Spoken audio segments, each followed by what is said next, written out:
The blisters, the rubbing, the soreness, the lack of sleep and the tiredness.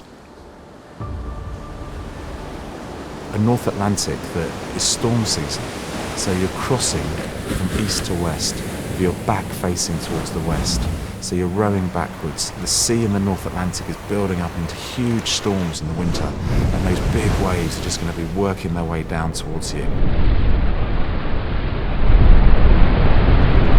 Seas that are rolling at 35 or 40 foot, they hit you on the side in the darkness. You haven't heard them coming. The first thing you hear is that impact on your body and your face.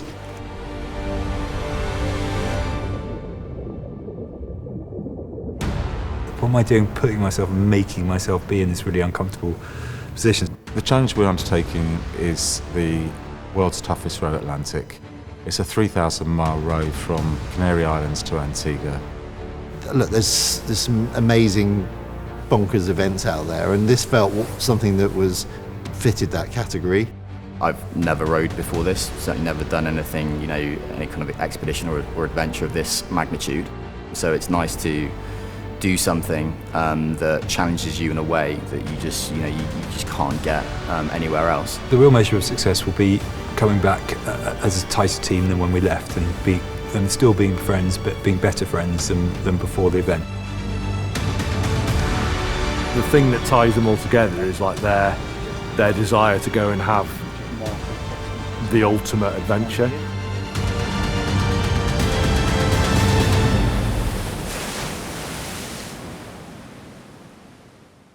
Handheld water maker, mooring lines and benders, foghorn, signalling mirror, waterproof torches, med kit.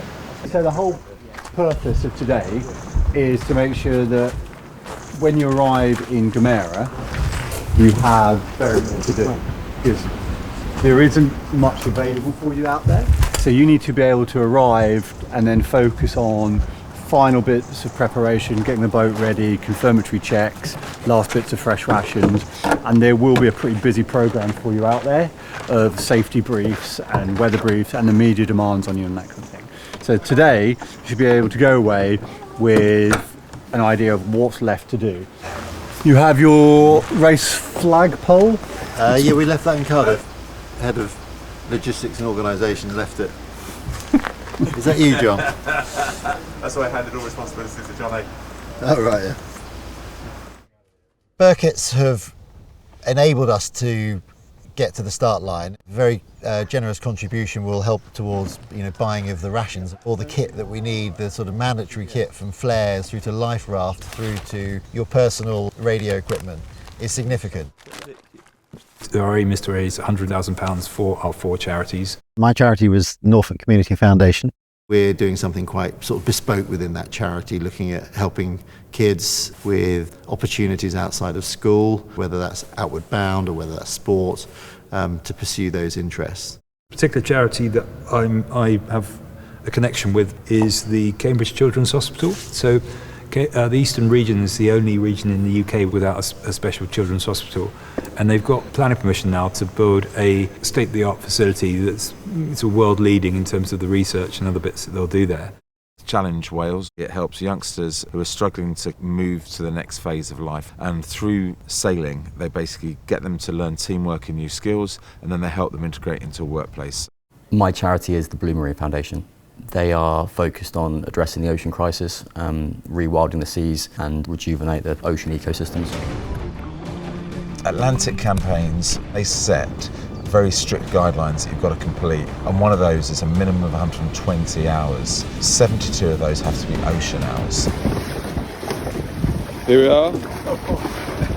First trip out.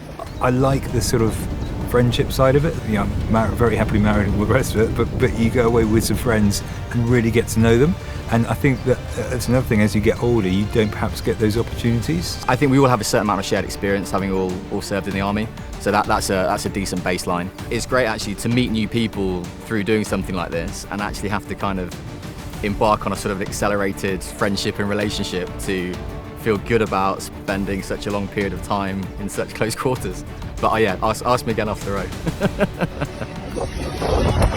Nighttime rowing. Why do I like doing adrenaline type things? Love the luminous top, Rich. And as a youngster, I was probably fairly timid, and suddenly, as I got to secondary school, I want to be someone who actually sees the world and experiences things. It is about 9 o'clock-ish, I think, on Sunday nights. It's been a pretty busy couple of days. Some interesting weather. One of the teams, unfortunately, not doing too well either. It's been a bit of a challenge as we kind of had to go to 3 crew. He was sick probably 18 times, properly sick. One point last night, it was lashing, it was really strong wet rain, and we asked James to navigate for us whilst the rest of us were rowing, and so he sat there for 3 hours. He was soaked through, just sat there intermittently being sick. And, you give credit to him. And then he was rowing this morning, he was back on the oars. We've got that sort of shared mindset of looking out for each other. There are some crazy people who do this more than once. I'll do this once. If I did it twice, I'd certainly be living on my own. Even when James was in the army early on in our relationship, when I was in my early 20s, it certainly didn't seem an issue. When now, 2 children and living here, he's going to be very much missed. I'm going to take a couple for his row because he wants to remind. So he really likes this one. He has this as a screensaver because he thinks that's really quite funny and cute. And he also liked one of the rugby ones, I think. Well, at first I was quite like, don't do it. It's at Christmas, you're going to miss all the fun, and at New Year. But then closer to the time, I was like, it's quite a nice thing for him to do. And my brother, he doesn't want him to do it. I feel like he's just kind of like worried. I thought it was crazy, to be honest. He's always rowing on the rowing machine about 2 hours every morning. You can see the light go on when it's about 5 o'clock, he goes out. See the light flicker on. And what will I miss? It's the smiles on the faces of my children and seeing my wife. That's always going to be the hardest part. Steering, powerhouses of the boat, and then Olivia, the official photographer. I mean, the family's been incredibly supportive.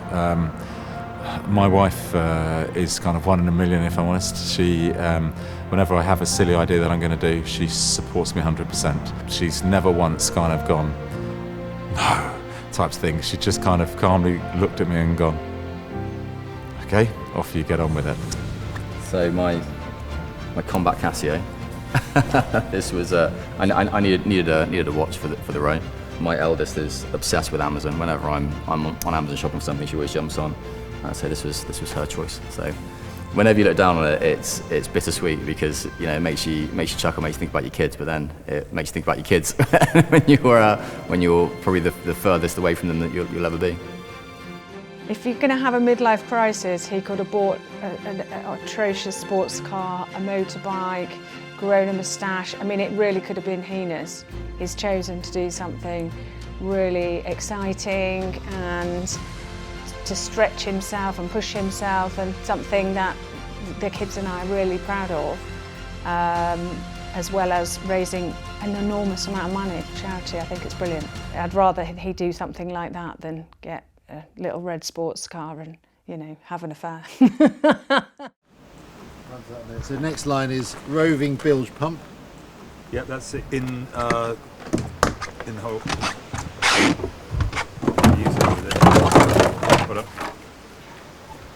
Yeah, that needs to be fixed. What's that? So this is stuck closed. If you spin the handle, the actual handle comes off. Okay. You might be able to do it with pliers or a spanner. And then once you've got it open, get some resin in that, and so that won't come off. Glue it on. But again, that's sort of a critical safety feature. You need to get that adjusted. Last November, the knee was blowing quite heavily, and I was supposed to go for a knee op a couple of years ago, and I didn't do it. I kind of showed the impact of the knee to the guys and said, look, I understand this is a physical thing. If you want me to drop out, then I fully respect that. The more the swelling, the greater the instability is on the knee, and the greater chance there is of an injury. And as I'm only 9 weeks after getting a new knee,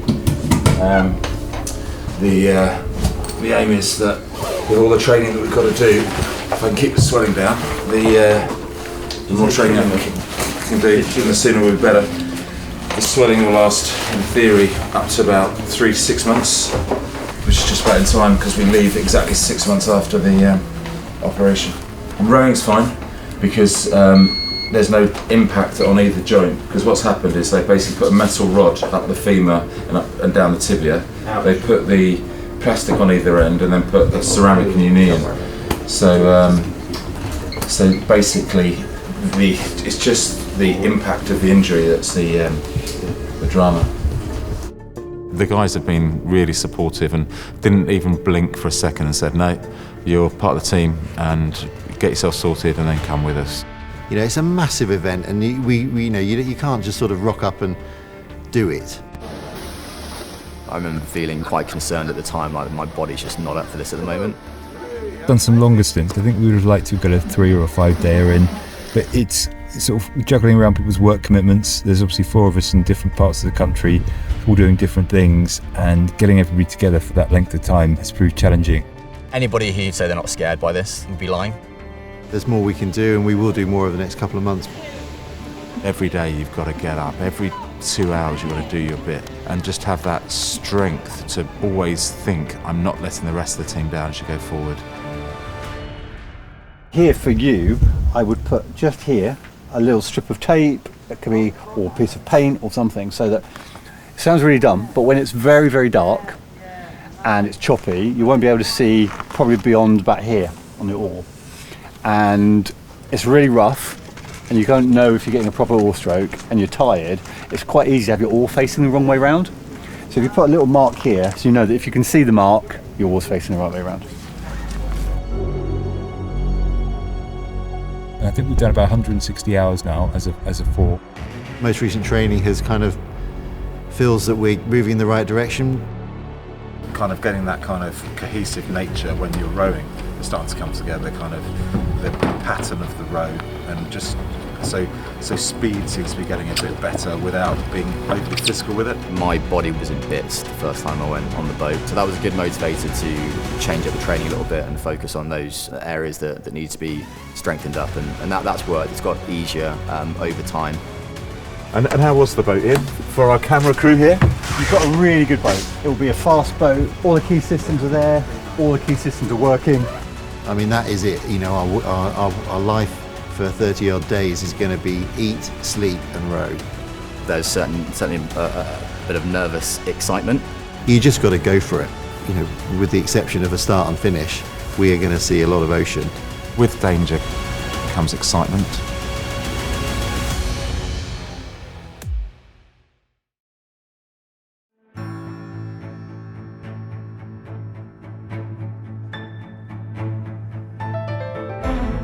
This was a 2+ year campaign, and the time out in preparation, physical training, all the courses, getting the boat ready, the wider campaign, it's been a big part of all of our lives. Okay, push off, tell me when. Here we are, leaving La Gomera for the next 40 days at sea. Thanks everyone for all your support. We'll see you in the new year. See you in Antigua, baby. So the crossing itself, I mean, you leave La Gomera on a high. That adrenaline that's taken you to La Gomera, and the reason you've done it is all kind of coming out as people clap you off the shore. The island disappears, and within 72 hours, we're just battling the winds and without much of a tide that's trying to push you back towards the land. And so the first 4 or 5 days are going to be pretty miserable. I'm going to compartmentalise the trip when I'm out there and not think of, you know, on day 3, I've got another 37 days to go, but just take each day as it comes and chip away at it that way. I think for me, my challenge was just getting through day to day, not getting too far ahead and planning what the end might look like, although I'd done that probably on most days. Morning of day 4, and we've got Rich and James at the oars. Morning. Aren't they looking good? Sunset coming up over here.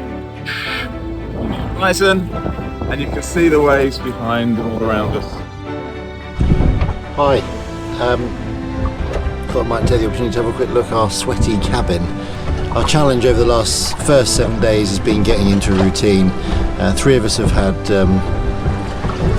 seasickness to varying degrees, probably came in on day 2. I think for some, we had we've had really dark evenings, no moonlight at all, so you can't differentiate a horizon. And my seasickness went on for about 36 hours, pretty grim, pretty debilitating. At times I couldn't row, which is pretty difficult for others. But anyway, we're through that, well through that now. We are almost, I think, close of play tomorrow. We hope we will be under the 2,000 nautical mile mark, which is a massive achievement. So we'll have done 600 nautical miles over about 8 days.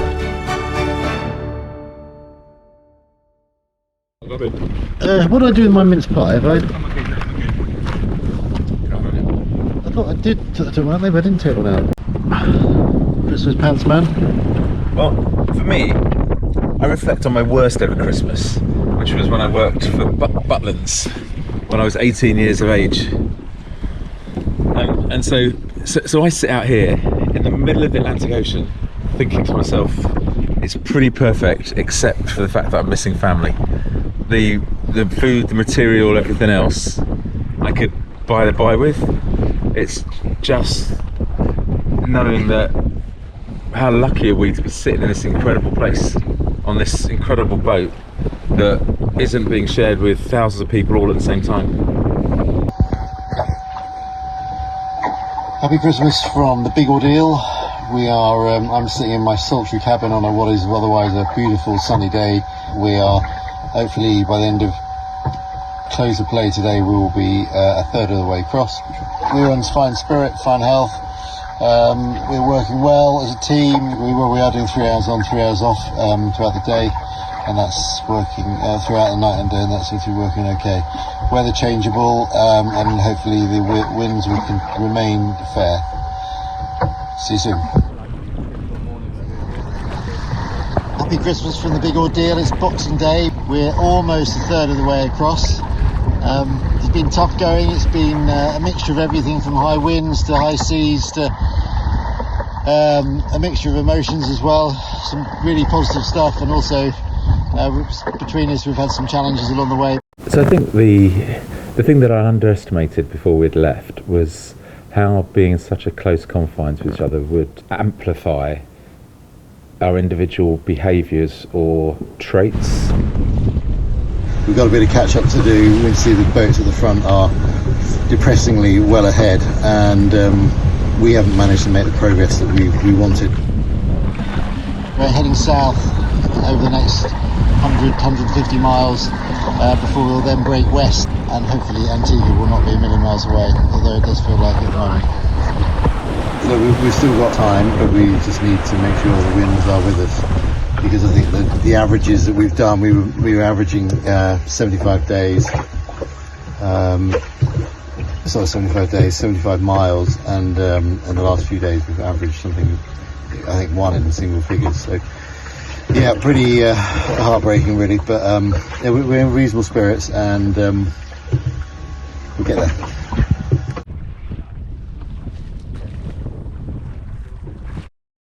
Good evening, welcome to the Big Oardeal. Get it? Big Oardeal.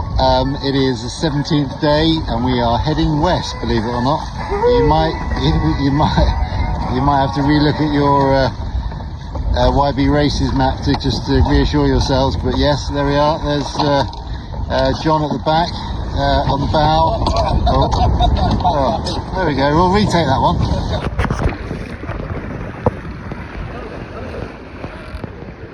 Here we have a marlin following us about 5 metres off our stern. You can just see its fin poking out of the water there. James, I think it's your turn to go swimming. Well, I thought it was a shark, and then it was pointed out it was a marlin, but still it looked pretty scary. We didn't get in the water to see exactly what it was, but it stalked us for a while. Flying fish, quite a lot of flying fish, and sort of we all got hit by a flying fish at some point. And that was it really, which in a way was slightly disappointing because we'd love to have seen a whale and a shark and a dolphin. Maybe that's for another time. The 31st of December, 2023 and looking forward to a wonderful 2024 when we get to see everyone and have a great time. Happy New Year! Happy New Year! Here goes. Come on, John. Ready? 3. Happy New Year! 3. Gracefully done. There he is.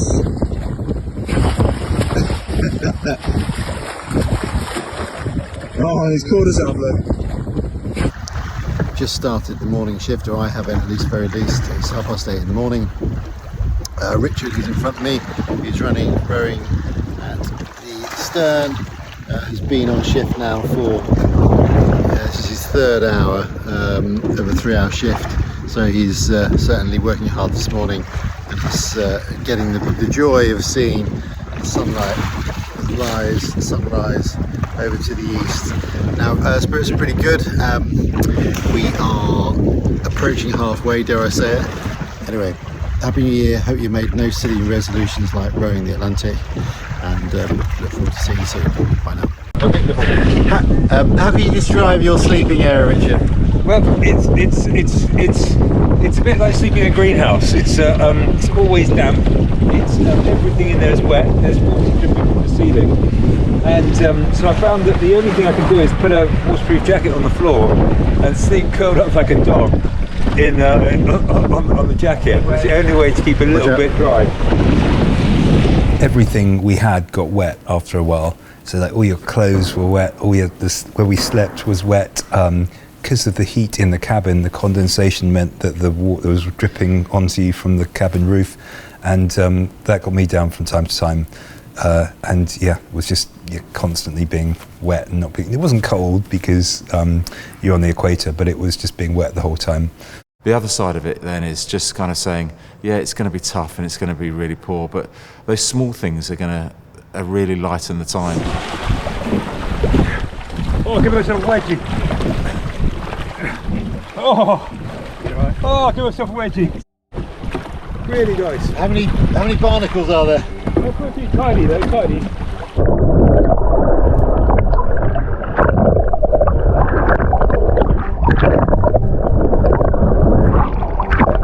The boat was brilliant. I mean, it got thrown around and battered, and it held up incredibly well. And then everyone just pulled it out the entire way through, you know. When you're doing 2 on and 2 off, and the tiredness is there, and the aches are there, and all the other bits, and looking after the boat, everyone just did their bit brilliantly. Day 27, and you join me on the bow cabin, enjoying some posh pork and beans. Very tasty lunch today, courtesy of Mr. Bracey, and a solid 755 calories, which should power me through the next 2-hour shift. Antigua is about 1,100 miles, just under 1,100 miles that way. So we're making good progress with these lovely strong easterlies. We've got John and James on the oars. Hello, chaps. And Rich is on laundry duty today. All the good jobs. It's all going well. We're making steady progress. We're another 75 miles down in the last 24 hours, which is really good pace. And we are looking at sustaining that, pushing it a little bit more, trying to get a bit more speed out of the boat, so that we make it to Antigua as quickly as possible. So we're supposed to eat 60 calories for every kilo of weight. I'm about 100 kilos, so I've got to eat 6,000 calories a day.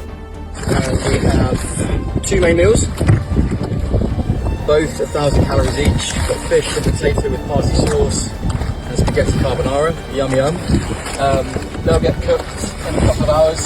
It was a struggle to eat, so I would try and make myself eat, but you'd be trying for an hour to eat 1 meal of your downtime. We take turns each day. One person does the cooking for efficiency on deck. Porridge, we'll be having that in a minute. Mixture of savoury and sweet stuff. Good, bon appetit. Morning of day 30. We've had an eventful night with some strong winds and rain coming in from the north. A couple of knockdowns, got the wind a few times. We all worked really well as a team to get out of it.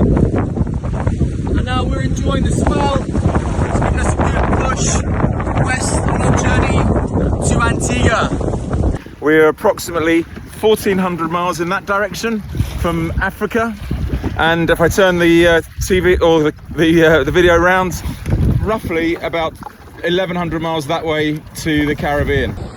Hey James, good to see you on the afternoon of the 31st day. How are you? Very well, thank you. I've got a few questions for you to see how you're faring.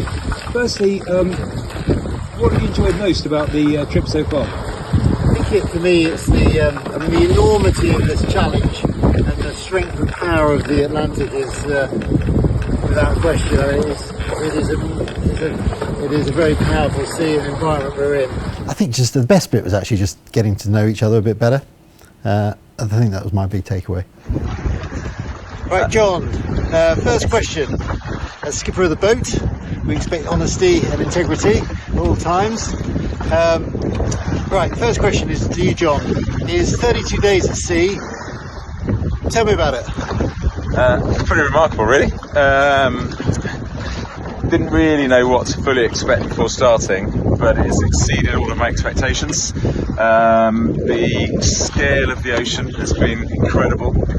Mother Nature has been just at her best, showing us all the different tricks she's got, and bringing you back down to kind of the basics of life in terms of looking after yourself, finding a bit of direction in terms of working out what happens on the boat. Yeah, it's all been pretty great.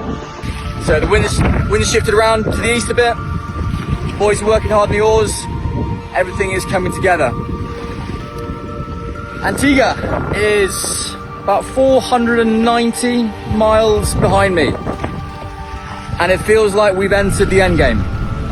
We can see a path to being at the finish line within the next week, and are cautiously optimistic that we might be able to shave a little bit of time off that. As the saying goes, everyone's got a plan until they get punched in the mouth. If we've learned anything over the last 35 days, it's that this ocean is very good at pummeling you in the face when you least expect it.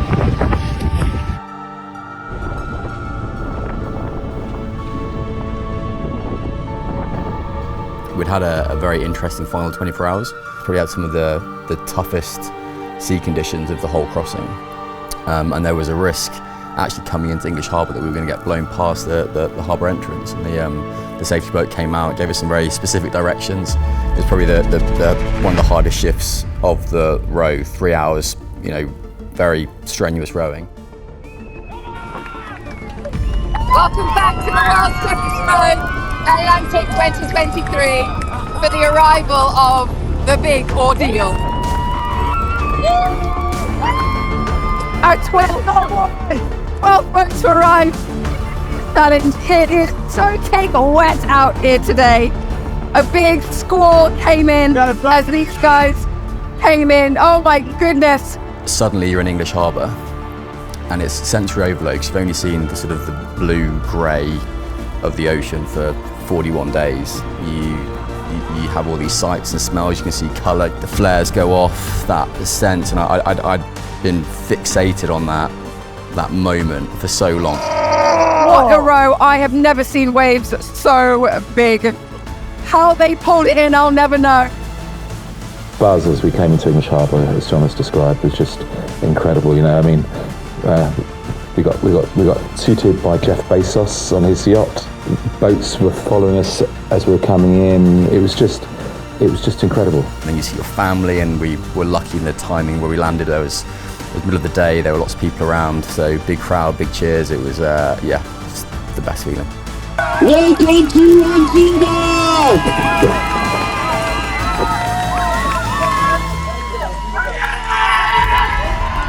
The Big Oardeal have just completed the World's Quickest Row Atlantic 2023. It can be slightly wobbly. I cannot believe what we just witnessed there.